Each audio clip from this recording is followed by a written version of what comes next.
You're listening to How to Win Friends and Save the Republic, a podcast from the National Association of Nonpartisan Reformers. I'm your host, Andy Moore.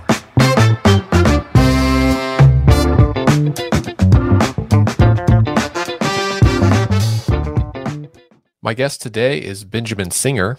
Benjamin is originally from Missouri. He attended college at Northwestern University in Chicago, later lived in New York before returning to the Show Me state. Benjamin has worked with Republicans, Democrats, and independent reformers since 2012 on local, state, and federal advocacy campaigns to ensure a government of, by, and for the people, not extremists or special interests. He's worked on ethics, campaign finance reform, redistricting, and various other electoral reforms with leaders across the spectrum, and including a stint as Director of Communications for the Clean Missouri campaign in 2018, which was an omnibus reform package that passed with 62% of the vote. We'll talk more about that in a few minutes.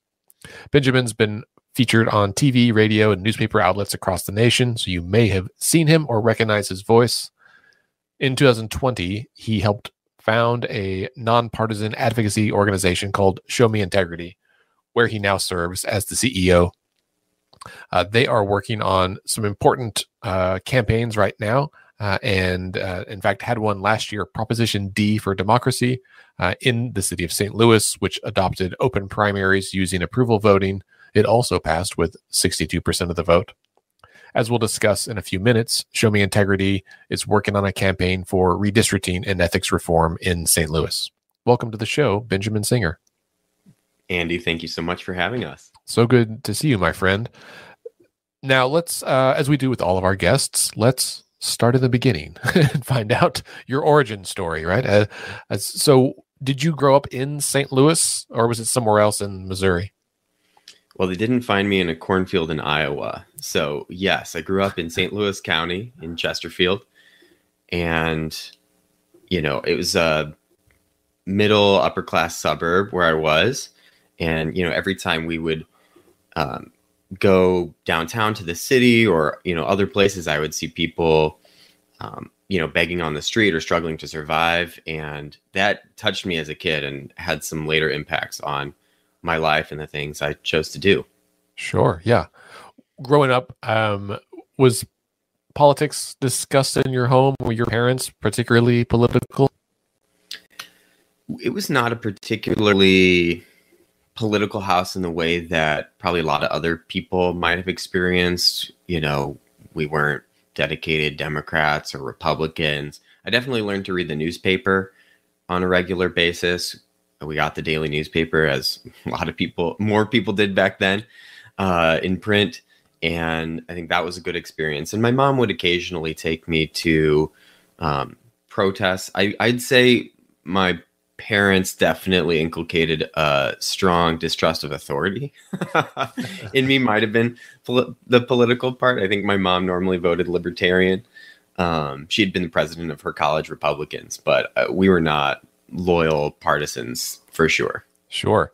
I think there's something interesting when I visit with folks that are also from kind of the Midwest or the, you know, the central part of the country, where for many of us, that includes me, we grew up where politics and religion were not proper discussion topics, right? You weren't supposed to talk about those things.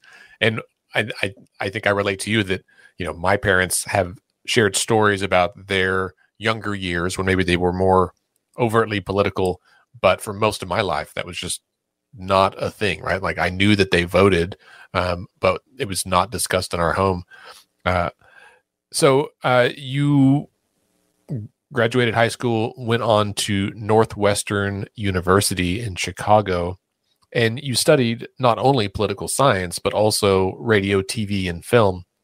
Did you have like a clear idea of what you wanted to do for a career when you were in college? To some degree. I certainly didn't predict this, but I had a friend, Randy, in high school who would make videos. He'd make movies, narrative form movies, not documentaries or anything. And I remember our friends gathering around to watch Randy's latest creation on, you know, the old like CRT monitor in the theater room in high school, and the power of media to capture people's imagination and attention, I realized that is an important platform for social change. So I wanted to make sure that I was familiar with the tools, not only what the problems are and what needs to be accomplished, but a method of potentially accomplishing them. That's fascinating. So you knew you wanted to do something with media, but not necessarily with politics in mind. Given the shift in, well, how I think important media has become, particularly in the last, 5 years, 10 years, where media is front and center. Do you feel a little clairvoyant in, in getting degrees in topics that are so intimately interwoven today?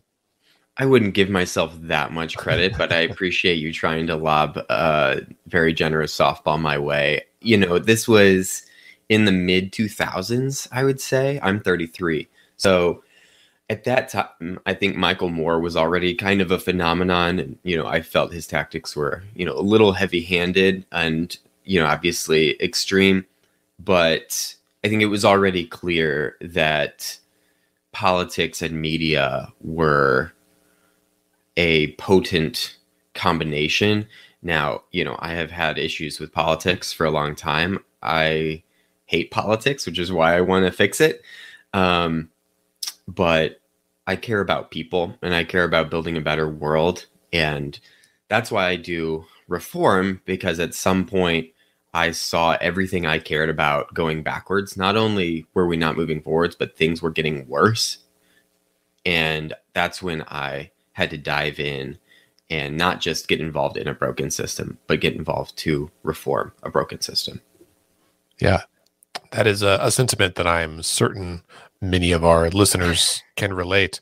Yeah. Now, before we started recording, we were just chatting, and you mentioned that there's been a thread through your childhood, your education, and into your career that has, in some ways, led you to where you are now. And that thread deals with working with people who are unhoused or the homeless populations. Can you tell us a little bit about what that journey has been like and how that leads you to where you are today? Sure. So, and I apologize if I get emotional at any point. I will try not to, but especially the phone calls I was on today with our ballot initiatives and things, I'm amped up. Sure. So, as I mentioned, growing up upper middle class, I would, my family would go, to baseball games downtown, or we would travel to other cities, and I would often see these people, like I mentioned, struggling to survive on the street, begging or selling whatever they had, playing the trumpet, whatever. And I'm, 6 years old, and I've never done anything for anybody. And I get to go to bed, go to sleep in a warm bed every night. And it just didn't feel fair. And like I said, my family wasn't like bleeding heart liberals. This is just coming from a sense of seeing human suffering and responding to that. And, I do come from a religious background as well. So that has probably played a significant role in it too. So in college, I studied radio, TV, film, and politics, like you said, and political science. And I made a couple of movies, one documentary, one not, kind of telling the stories of people who were struggling through homelessness and other related issues, just through their own eyes, not with like political experts. We actually did interview some members of Congress and other things. We ended up cutting those out because I felt like the human stories spoke for themselves in a much more powerful and interesting way. So after college, I worked for the largest provider of homeless services in the state of Illinois, which was actually founded by two conservatives who'd been successful in finance in Chicago. They'd both grown up, lower middle class, but had been successful. And they were giving back, but it was also a bit of a personal thing for them and also a business opportunity, because the husband of this husband and wife duo was a recovering alcoholic, and they realized if they hadn't been well off, then with all the struggles he had with, needing to take time off work to go to rehab and stuff like that, they would have been homeless. And so they saw an opportunity. There's a lot of people coming out of prison who struggle to get jobs and get back on their feet. So what if they started halfway houses and job training programs and help people get on their feet, gave them their first jobs, gave them their first housing, so that then future landlords and future employers would be more likely to hire them. And this would reduce the number of people going back to prison, the number of kids in foster care, save taxpayers millions of dollars. And they did it, and they built it over time, and it worked, and a tremendously successful, great place to work. For me, managing their communications, which I did after college, after they had been featured in this documentary. But then politics happened, and the state of Illinois wasn't paying its bills. And yeah, I'm from Missouri and I work in Missouri, but I think telling the story of what happened in Illinois is interesting because I've seen the dynamics play out in similar ways on both sides of the river, in a Democratic dominated state and in a Republican now dominated state. So Illinois was struggling with its finances, was defunding services that were lifting people successfully out of poverty, although certainly not all agencies were as successful as we were. Some don't necessarily deliver the results. And so they raised taxes in Illinois. They raised the state tax on everyone, flat tax, to supposedly to keep funding human services. But instead they defunded human services and gave an $80 million annual tax break to the mercantile exchange, the stock exchange, which had just donated $200,000 to the leading candidate for mayor that year, right before campaign finance limits went into effect on January 1. And as I later found out, gives millions of dollars to politicians on both sides of the aisle, local, state, and federal. And anytime I tell this story, it doesn't surprise anyone because we all know instinctively and from seeing the news that this is how politics is broken. It doesn't work. Those who have access and money and power and relationships get the favors, and those who don't, like people trying to get back on their feet out of poverty, don't get that help. And it's not a free market. It's not personal responsibility. It's corruption.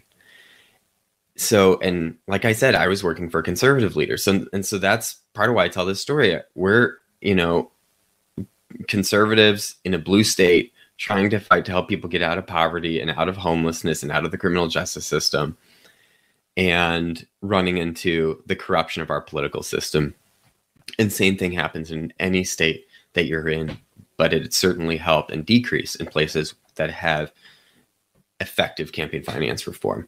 And so for me, as my career unfolded, working for state and national reform movements, seeing the power at state levels and local levels to be driving that change, like every successful socio-political movement in American history, we have to be doing it at local and state levels, because that's how we're going to get that federal change. And we need more states that have good systems in place, not like Illinois has. And Illinois doesn't have a ballot initiative, and that's something that really made me appreciate coming back home to Missouri. But I'm sure we'll get to that in a minute. Yeah, man. So a $200,000 donation resulted in a $80 million tax credit. That's a hell of a return on investment for them, right? Right. And Represent Us, as you know, has great videos about that return on investment. And unfortunately, right, it's about incentives. And when that kind of thing is legal, why wouldn't you invest in that return on investment when you know others have the ability to do so and resources are theoretically limited? So, yeah. And then, since you asked about homelessness, it definitely hit home because one of my close family members ended up homeless a couple of years ago while I'm in the midst of all this reform work through mental illness and other things. And so it felt very full circle. And it's a sad but helpful reminder that this work is very important. Yeah. Well, and, what strikes me from that very powerful story is that while I think it is, I think some folks too easily dismiss electoral political reform as an academic exercise, when it's not. I mean, it genuinely changes the incentives, which changes how the system works, and that affects people's lives. A strong case. But I should mention it here. For me, it showed that corruption in politics, like you're saying, it's a life and death issue. We were helping men who'd been living in their cars, women who'd been living in abandoned buildings in incredibly compromised situations, and we could no longer help these people get out of those situations and stop being dependent on public services and be proud, healthy, happy, contributing, tax-paying members of society. We could no longer do that. And it was literally a life and death issue for thousands and thousands of people, and a very expensive issue for taxpayers.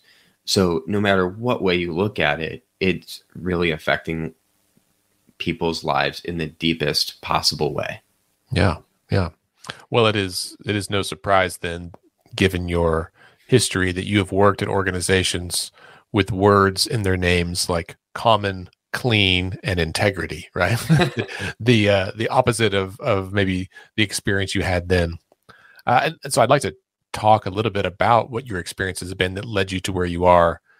Briefly, I know that you were spent some time at Common Cause there in Chicago when you were there. Could you tell us just a little bit about what that experience was about? Sure. I came to that the same year that I had been doing the homelessness work in Illinois. And I started as a volunteer helping pass a local measure, doing, some communications work for a local volunteer-led campaign to get Chicago to pass a measure, an advisory ballot initiative in support of an amendment to reverse Citizens United. Sorry, I'm going back to 2012 in my head here, so pardon me while I think no one has asked me this level of detail about it in a while.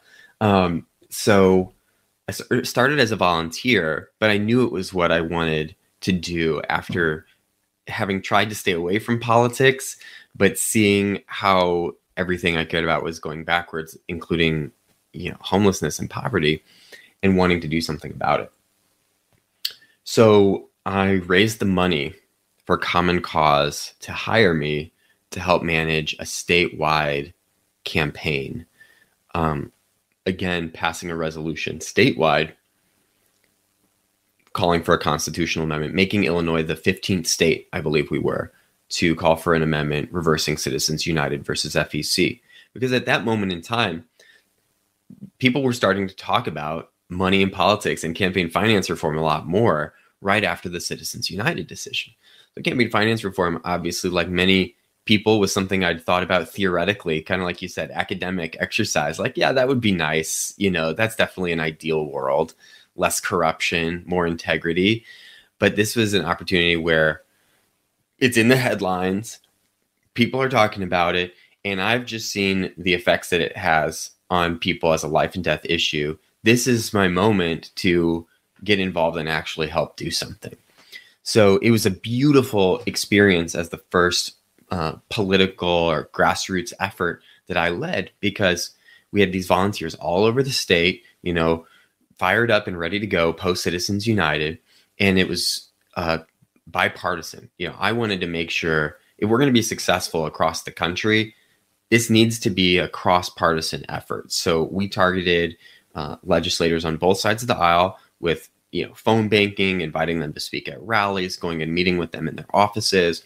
And sure enough, we got bipartisan co-sponsorship and support and supermajorities in both the Illinois House and the Illinois Senate by meeting people where they are. And that's what I think community organizing today, what a lot of what you see seems to sometimes have lost that. Community organizing is about meeting people where they are, talking to a Republican or a Democrat, or conservative, moderate, progressive, based on the values that you share and the interests that you share, and not just demonizing people because you don't agree with them on 100% of the issues. So it was very fulfilling to see these ideals play out in real life. And of course, it was an advisory measure. It's a great organizing opportunity to build that political will and this multi-generational, probably, effort to reverse Citizens United. But for me, as a young reformer, it was a beautiful and inspiring and empowering experience to be part of. We're going to take a quick break, and we'll be right back after a word from some of our sponsors. This podcast is brought to you by IVN.us, an open news platform for independent-minded authors and readers. If you like what you hear, make sure to subscribe to IVN.us where you listen to podcasts. On SoundCloud, iTunes, Stitcher, Acast, or iHeartRadio. Hey there, How to Win Friends listeners. It's Jillian Youngblood from The Purple Principle. Ever wonder how our country got so polarized? The rise of television news, the rise of social media, every single force is pushing us apart. How do we become less polarized? And this is a controversial one, is try to unblock people. And can independent-minded Americans bridge the divide? I think that there's value to having folks like me outside of the parties. Pull back the curtain on partisanship with The Purple Principle, wherever you listen to podcasts. All right, and now back to the show.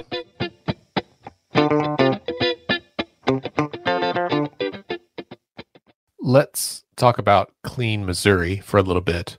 Now, when I started working on redistricting reform here in Oklahoma, where I am, in early 2019, there was still a lot of buzz about the Clean Missouri campaign, which was not just because we're bordering states, but because any campaign that passes big sweeping reforms in the middle of the country, red state, is, I think, exciting to a lot of folks because we've seen those things be successful in maybe the coasts where, as we mentioned early in the episode, maybe folks are more inclined towards overt politics, right, in some of those states than they are here in the middle of the country. So for our listeners who may not be familiar with the Clean Missouri campaign, can you give us a brief overview of what that policy was actually all about? Sure. It's interesting, the dynamics, like you say, because I do think people on the coasts or more liberal states, as you know, look down on some of the rest of the country. And Missouri is a populous state. And I mean that in some of the best meanings of the word. I know populism has kind of a bad rap among some people post-Donald Trump, or in the Donald Trump era, I guess we're sort of still in right now. But populism in terms of wanting politics to work for the people, believing, as Lincoln said, in a government of, by, and for the people. And that shouldn't be so much to ask. So yeah, Clean Missouri was a very populist campaign. We were saying that it's time to stop the big money, powerful lobbyists, and partisan games and give power back to the people. And that included campaign contribution limits, because we were coming out of an era where Missouri's campaign contribution limits had been repealed. And then right before we launched the campaign, some new limits went into effect. So that part of the measure still decreased campaign contribution limits, but not as much. Increased the Sunshine Law, increased transparency requirements for legislators. It banned fundraising on state property. So you can't be in the Capitol saying, oh yeah, I might be interested in supporting that bill. By the way, I have a fundraiser tonight across the street.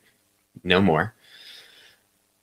It also required fair and competitive redistricting, meaning that no political party should get an unfair advantage when the maps are drawn every 10 years for the state legislature specifically. The whole package, the single subject, was decreasing partisan and other special interests in the state legislature. And then closing the revolving door. 2-year minimum. A legislator can't just turn around and become a lobbyist, lobbying their recent colleagues. So it was a comprehensive reform package that we were very proud of, and it passed with 62%, like you mentioned, with a majority in all 34 state Senate districts across the state. Yeah. I mean, 62% is a landslide by today's standards, right? Particularly when you were going up against institutional power in this way. Now, almost immediately after the victory, there began to be a lot of pushback, right? And efforts from that institutional power, from the politicians, to try to unravel some of this policy. And I know that obviously began during the campaign, but there's been a targeted effort after that. And I know you left the organization after the campaign ended, but could you tell us a little bit about what that opposition has looked like? Sure. Mostly some legislators in Jefferson City who didn't like that we were going to take power out of the hands of party-appointed politicos to be drawing the maps and, putting data and criteria first that would require keeping, rural towns together and requiring more fairness and competitiveness, so that especially in the suburbs where you can draw either safe blue and safe red districts, or you could draw more competitive districts without changing the other criteria, that we would have more competition. And whether you're Democrat or Republican, you're going to be held more accountable to all the voters in your district, not just the voters in that party's primary. Because, this country wasn't founded on government of, by, and for Democrats or Republicans. That's right. I earlier this morning was watching the recent interview that Andrew Yang did with Nick Troiano from Unite America on his Yang Speaks. I guess it's a podcast. I was watching the YouTube video of it, and they were talking about, what our founding fathers said about parties and their concerns about the nation devolving into this warring factions of two parties. And Yang highlighted, which sounds like something he had just recently learned, or during his presidential bid, that, as it turns out, the Republicans back then were a northern party that was anti-slavery, and then there was the Democratic Republicans that were more in the South, and how even the labels that we use today have switched, right, and changed. And in our redistricting policy that we had proposed in Oklahoma, we intentionally did not include the names of any political parties. We just said the state's largest party, next largest party, and everybody else. And even that, there's a lot of consternation, right? Because, what if we had 5 parties and they were much more equal in their membership, right? And that hasn't been the case for most of American history, but that doesn't mean that it won't be the case in 10 years or 20 years or 50 years. And so I think there's a responsibility, right, to all of us in the reform community to think about, how do we not just fix the most pressing problem today with a quick fix that's an easy win that's immediate, though there is some value to that, but also how do we make sure that we are not inadvertently kicking the can down the road or creating a new problem that we'll have to address with the same amount of effort, in 2 decades, when we can maybe fix it the best, right, going forward.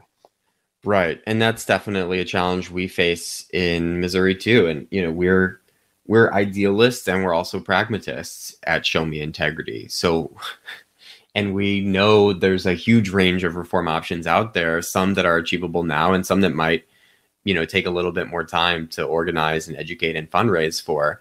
And so when we write, these initiatives for local and state levels, we think, well, it'd be really nice in the future to have this other reform. So how can we write language into this that will allow for that to take place, even statutorily, if we're talking about a constitutional or a charter change? But it's really difficult to write good policy now that then is open to that later. It's a challenge we have to take on a case-by-case basis. Yeah. Well, let's talk about where you are currently. So after the Clean Missouri campaign, you helped launch Show Me Integrity. I think I said in 2020 earlier, but it was really before that. It was in 2019, right? Yeah, we held our first organizing meeting 1 month after winning the Clean Missouri campaign, because a few of us who'd been involved across the spectrum saw this was awesome. We just won this huge, powerful campaign because we worked together across party lines. And we need to keep doing this because there's a lot of problems with representative democracy in Missouri that need to get fixed, that we can all agree on as voters, maybe not some elected officials, but the voters are on the same page. So Rob Schaaf the son of the former senator, conservative Republican, former Senator Rob Schaaf. Myself, Rod Chappell, the president of state NAACP. I think Rod's openly, much more progressive. And then Amy Cordes and later Eric Bronner were the founding board members of Show Me Integrity and Show Me Integrity Education Fund. Amy is a, volunteer philanthropist and activist.